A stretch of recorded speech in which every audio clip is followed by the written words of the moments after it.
সাথী, তুই তো এত কমা ফেস ওয়াশ ইউজ করিসনি। কি ফেস ওয়াশ দিয়েছে কই দেখি। কোথায় আছিস? তাড়াতাড়ি একটু আমার ঘরে আয়। কি হয়েছে? এত ইমার্জেন্সি ডাকলি? তুই জানিস না আমি কি ফেস ওয়াশ ইউজ করি? কেন, ওই ফেস ওয়াশে আবার সমস্যা কি? আমি ওসব কিছু জানিনি, আমাকে এক্ষুনি ফেস ওয়াশ এনে দে। ঠিক আছে। সাথী, তোর কানের দুলগুলো কই? দেখ ওখানে ড্রয়ারে আছে হয়তো। কানের দুলগুলো তো বেশ সুন্দর লাগছে। সুন্দর লাগছে বলি তুই যেন আবার পরে নিসনি। এমনিতে সাজাতে অনেক দেরি হয়ে গেছে। কি রে, তোর আব্বা আমাকে বিদায় জানাবেনি? বাপ, আমার মেয়েটাকে একটু দেখো। ঘরে একটা এসিও নাই, এত গরমে কি থাকতে পারা যায়? সহ্য। তুমি বসো, আমি পাশের ঘর থেকে একটা টেবিল ফ্যান নিয়ে আসি। থাক, তোমাকে আর দরদ দেখাতে হবে না, আমি আব্বাকে ফোন করছি।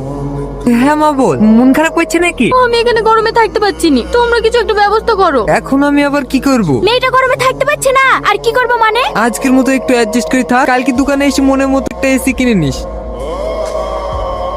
কই তো দেখা হলো, একটু তাড়াতাড়ি কর, এমনিতে অফিসে লেট হয়ে গেছে। হ্যাঁ আব্বা দেখছি। আব্বা, এই এসিটা অনেক ভালো লাগছে, দোকানদারকে এটা বাড়িতে পাঠিয়ে দিতে বলো। ঠিক আছে।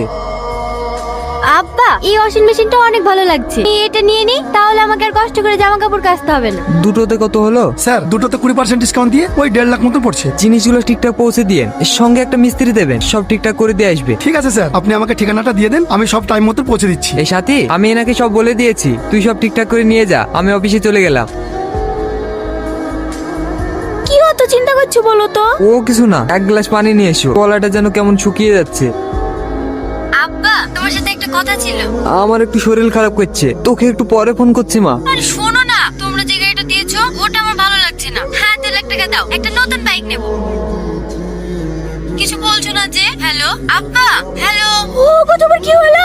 তোর আবার কি হয়েছে দেখ।